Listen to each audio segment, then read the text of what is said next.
morning, everyone. My name is Frederica. I am a rising senior at Harvard College. This has been an awesome event so far. It was so cool to see all of the presentations. And like Akari said, I was part of the Summer Academy last summer, and it is awesome to see Akari, my Capstone project mate, and Odessa, who was also part of the program. I'm so excited to be here today to introduce my friend and classmate, Noah Harris, who will be our keynote speaker for today. Noah Harris is a junior at Harvard studying government from Hattiesburg, Mississippi. He was elected as the first Black male student body president in Harvard's history. He also serves as co-chair of the Black Caucus. On the undergraduate council, he is passionate about creating initiatives to help improve the experience of the student body. Following the racial injustices this past summer, Noah led an effort to raise over $45,000 for Black Solidarity charities. He rented a warehouse to provide low-cost storage to over 500 students, including me, and he partnered with Headspace to provide a year-long mindfulness subscription to over 1,200 students. Harris is also a member of the Politics of Race and Ethnicity, or PRE group at the Institute of Politics at Harvard, and he is involved in the Phillips Brooks House Association through the David Walker Scholars Program, where he mentors minority kids in the Boston area. Apart from Harvard, Harris is the author of the children's book Successville, that teaches kids that they can do anything in life if they are willing to work hard in school, set goals, and develop talents. Without further ado, here is Noah. Thank you so much, Frederica, for that amazing introduction. I appreciate everyone at the Policy Pathways Summer Academy for this opportunity to come and speak. Events like these are just so important because they really give us the opportunity to come together as young people and meet and encourage one another in our shared mission of making change. Today, I'm tasked with speaking on our shared mission of elevating youth voices to inform public policy decision-making. In any generation, I always feel there's just this huge responsibility to empower young people to be the leaders of the future and all those platitudes that we hear all the time. But right now, this moment really feels different. Our society's values and the way our politics are trending is so reversed from the American promises of equality that we've grown up learning, that it's not only important for us as young people to prepare to be leaders, we have to prepare to be changers. We have to prepare to be system reformers and system breakers. We have to prepare in a way that no other generation has ever had the burden of preparing. Fortunately for us, we are powerful. Social media is our power. The way we're able to organize on platforms that cannot be silenced, no matter how much the systems we are taught to believe in try to silence us, is so powerful. Our generation's responsibility alone is why we have to uplift youth voices to make change. But there's so much more to this narrative for me, for you, those on the front lines who will pass the baton to us, and those who we will pass the baton on to when we've run our race. First of all, as a young person, long before you can even think about taking on a responsibility, you have to find your voice. I firmly believe one of the hardest things to do as a young person is to find your voice. I want to tell you how I found mine. Then, after we find our voice, we have to find our purpose. I found several purposes in my journey from Hattiesburg, Mississippi to Harvard and everywhere in between. I'll tell you about that part of my story as well. Finally, our responsibility follows from our purpose. You can have many responsibilities, but they all have to be purposeful. So I'll start off with finding my voice. I actually started off pretty shy when I was young, and I really didn't feel comfortable speaking to people at all. If you know anything about the South, you'll know that not speaking to people is actually a really big problem. There, you have to be ready to start conversations with random people on the street. Speaking to people was necessary, and I just really wasn't good at any of that, at least early on. My parents actually started to get pretty worried about my shyness as it continued into first and second grade, and It got to the point where they would ask my teachers how I was doing socially with the teacher and with kids my age. Apparently, I wasn't as bad with my peers, but with adults, I was still having issues. Being shy wasn't something I really thought about much then. It didn't weigh me down at all. I was enjoying life, just being a kid, just like everyone else. But of course, it's your parents' job to worry about every single little thing. And my parents worried about this. They didn't want it to hold me back. They wanted me to find my voice. They found a solution in getting my godparent and the pastor of our church to help me speak. If you're not familiar, godparents are a second set of guardians you usually have from birth in the Christian church. Mine just so happened to be pastor and first lady of the church I go to at home. Anyways, my parents and my pastor literally gave me a mic and told me to speak. My pastor would literally come up to me and have me read Bible verses in the middle of church in front of everyone, and then come over to me in the middle of the sermon with a mic and just have me say things. You know, I have him and my parents to thank for caring so much about me and my development at a time where I couldn't see where I was going. My pastor never stopped handing me the mic, by the way, and I went from being scared to read a little Bible verse to now every time I go home, I'm expected to deliver at least one short sermon. Now that I found my voice, I had to find my passion. I had to find my purpose. And although finding your purpose is not as hard as finding your voice, it's a little bit more complicated because there's so many things to be passionate about. I'm sure you can all relate with me when you think about things that you've loved doing from the time you were born until now. You can probably come up with a list of probably at least 30 plus things or so, if not more. My passions have changed so much, and they continue to change. If you had asked me when I was 8, what my passion was, I would have told you that I was going to be a baseball player for the New York Yankees. Things change. And when I was 13, if you would have asked me then, I would have literally told you I was going to be playing with LeBron by now. I was really good at basketball, but clearly that did not happen. Long story short, things change a lot.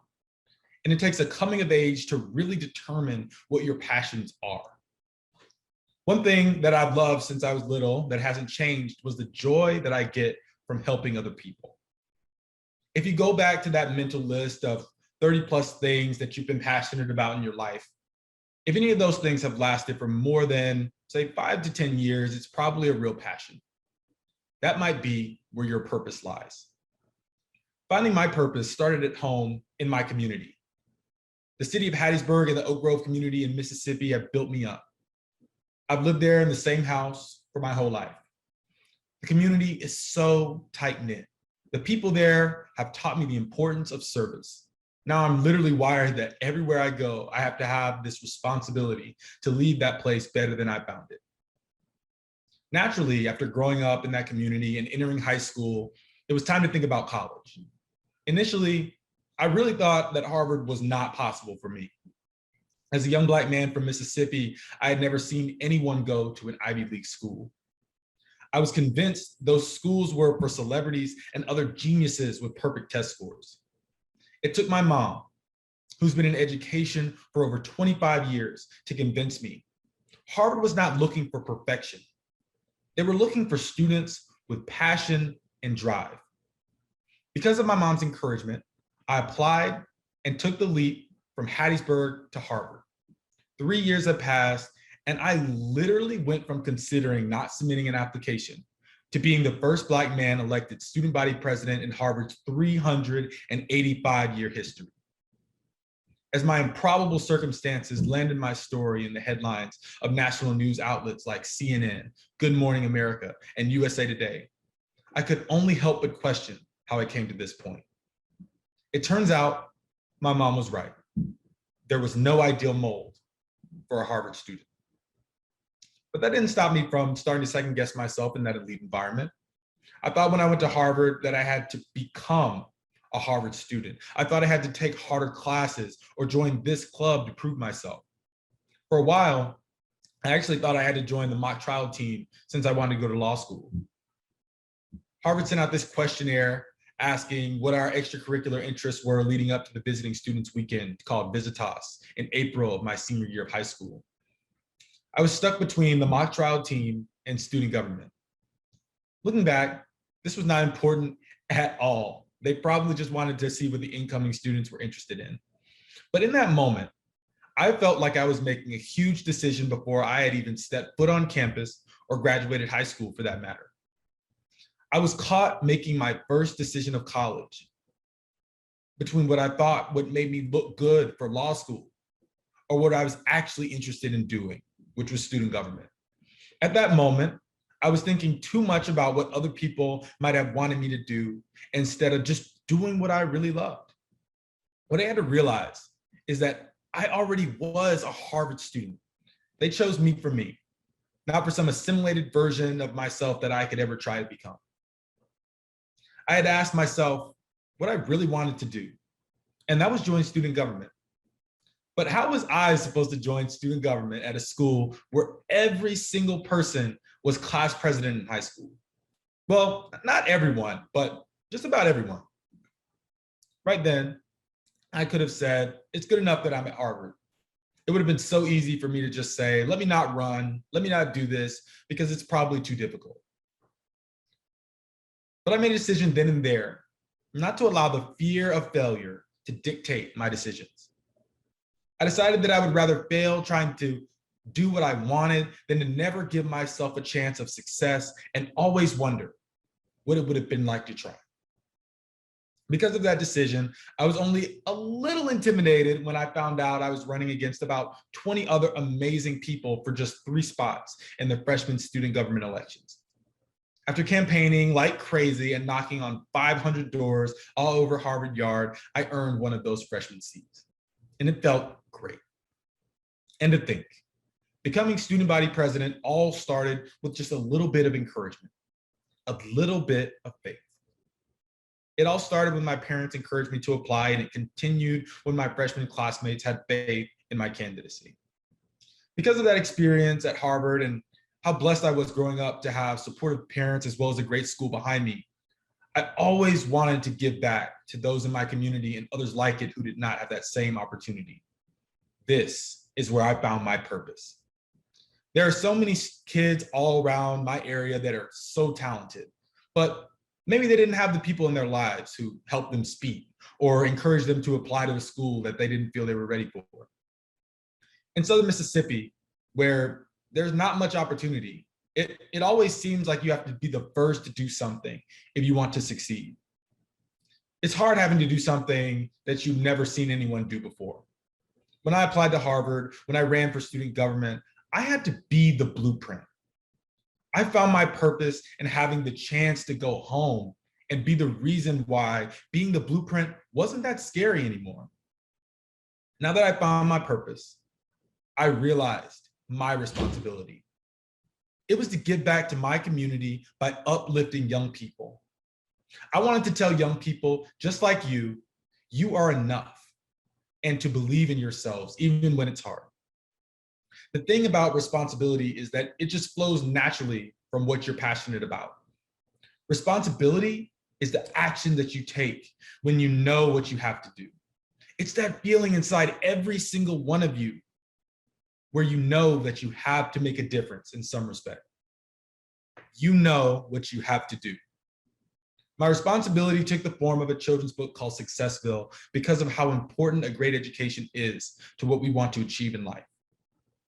The message behind my book is that you can do anything if you're willing to work hard in school, set goals, and develop talents. It focuses on teaching the importance of education and early career exploration. In my book, Ms. Jones teaches her 2nd grade class about a place called Successville after she catches them not paying attention again. I think we have all had that moment in school where the students really just aren't engaged in the way that they should be. They might be throwing paper airplanes or just not paying attention. But here the teacher recognizes that this behavior isn't going to get her students the education they need. Ms. Jones decides to tell her kids about Successville. Coincidentally, she pitches Successville as this amazing destination like Disney World that gets all the kids excited to change their ways so that they can make it there. The kids soon learn that everyone has a Successville in their lives, and they're gonna have to get their act together if they ever wanna make it there. Successville represents the place where people achieve their own versions of success. Everyone's Successville is a different place because only we know when we have given our all in an effort to make our dreams a reality. We all have different talents and gifts, and that's a great thing. We all have to let our young people know that whatever their talent is, it's special in their own right. What I like to tell the kids in my Successville programs is whatever you feel your abilities set you on a path to achieve is exceptional. It's exceptional because it's where they'll shine. Whether their Successville is them becoming a doctor, an engineer, a carpenter, a teacher, an entrepreneur, or whatever else, that outcome is special. As I said before, we often have multiple responsibilities in life. These things that we just have to do. Another one of mine is fighting against voter suppression and reforming the criminal justice system. When I got to Harvard, I started taking classes in government and African American studies, which I had never learned in school outside of a history chapter on slavery and the civil rights movement. Learning about issues such as redlining, voter suppression, and other forms of structural racism opened my eyes to some of the policies that need to change in Mississippi. I realized that a lot of the problems that were not as visible in my experience were still the product of structural racism. As a civil rights attorney in Mississippi, I would use my law degree to fight against these systemic racial injustices that plague my home. I would focus on ending voter suppression and reforming Mississippi's criminal justice system. This pursuit of justice will include fighting to restore the voting rights of incarcerated people, working to reduce mandatory minimum sentences, challenging gerrymandered districts, and making it harder to strike Black jurors from jury pools. As young people, we have to act, and our responsibility is how we do that. So find your voice, find your purpose, and realize your responsibility. Whatever your passion is, go for it. Don't wait. The time is now. I want to use this time to also tell you a little bit about leadership. When we think about leadership, we often think about these people who hold these amazing political offices. We see them speak and we want to be like them. But because of their titles, we sometimes think the only way to do the work that they're doing is to be in those offices and have that nice title. I have to include myself because, I look at the program and under my name, it says Harvard University Student Body President. While that is true, the title is merely the platform through which I'm able to do the work for the people I care about. What's really important in being a leader is the work you can do to help other people and whose voices you can uplift in that process. Two key questions are simply, what is the work that needs to be done and who can we bring along in our pursuit of that larger goal? One of the most special moments in my life was meeting a leader that I really truly revere, the now late Congressman John Lewis. He was just one of those people who was larger than life. He was the man who stood alongside Dr. Martin Luther King Jr. at the height of the civil rights movement and carried the same torch of equality into the halls of Congress. He entered the room, and I immediately knew that this would be a moment that I would never forget. John Lewis began speaking, and there was not a dry eye in the room as he told us about his experiences at places like my home in Mississippi with the Student Nonviolent Coordinating Committee. Being in his presence changed the souls of everyone in that room forever. We were also touched by his courage. Once he finished, he was actually short on time, so we only had time for 2 questions. I was fortunate enough to secure one of those questions, and I knew exactly what I would ask. As the last living member of the Big Six civil rights leaders, I wanted to know, in his eyes, how close we were to fulfilling the dream Dr. King famously referred to in his speech at the March on Washington. He responded with this answer. Dr. Martin Luther King believed that we could build the beloved community, that we could become one people, one family, one house. We're not quite there yet. We're still in the process of fulfilling those dreams, hopes, and longings. Do what you can to help redeem our country and make our world a better place. I am convinced, beyond a shadow of a doubt, that it is young leaders who will get us there. Someone who's actually been making me think about John Lewis is an athlete who's been in the news a lot lately. Her name is Sha'Carri Richardson. If you haven't been keeping up with her story, she's a track star from Texas who qualified for the United States Olympic team going to Tokyo. She's bold, fast, and frankly, she's the best at what she does. But she failed one drug test when she tested positive for marijuana that she took to cope with the loss of her biological mother. You may be wondering, Noah, why in the world would Sha'Carri Richardson remind you of John Lewis? Because she's our champion and she's facing an injustice.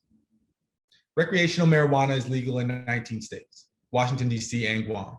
It's also available medicinally in several other states. Also, newsflash, marijuana doesn't make you run faster at all.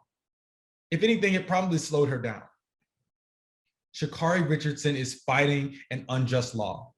Sound familiar? Just like John Lewis was beaten on the Edmund Pettus Bridge in Selma, Sha'Carri took the blows of America turning on her the first chance that they got. In his autobiography, Congressman Lewis talks about running our race toward equality and passing the baton to a younger generation. Sha'Carri was running her race and doing a great job despite all that she was going through. But how do we run our race when we aren't even allowed to run? We use our platform. We use our power. Sha'Carri broke records, but they canceled her record and kicked her off the Olympic team for breaking an unjust law. She may not be able to run in Tokyo, but she's already bigger than the Olympics. Sha'Carri Richardson is already our champion. In the wake of the news, our generation took to social media to defend Sha'Carri. We used hashtags like "Let Her Run" to voice our displeasure. Our activism even reached Congress, with members of the Committee on Oversight and Reform joining our charge. Her story is unfinished, but Sha'Carri Richardson will not be silenced, and neither will we. There's one thing John Lewis said that I want to use to transition to my final point today. It's that you are the solution to the issues that we face as a country and as a world. It's your drive, it's your courage, and it's your leadership that will get us where we need to go. This is going to sound extremely crazy, but dare to believe in yourself. I know, the audacity, right? Actually believing that you can achieve what you set out to do. Everyone is searching for the answers to our problems. People who literally think for a living at Harvard and hundreds of other universities are scouring the globe to figure out how to end world hunger, close the racial wealth gap, and everything else. But they're looking in the wrong places. They don't know that the answers to all those problems are right here in this virtual room. It's you. The answer to solving racial inequality is you. The answer to becoming carbon neutral is you. The answer to reducing our polarization is you. It's all you. It's your passion. It's everything about you. You are who we've been waiting for. So as you head into your next phase, don't change who you are to try to fit in with new friends or act like someone different. Whatever school you end up at or whatever job you enter, they chose you for you. We all hear that from adults all the time, and it feels really cliche, I know. But if I had heard that from someone my age, I would have been just much better off. If I realized that I didn't have to set some standard or live up to other people's expectations.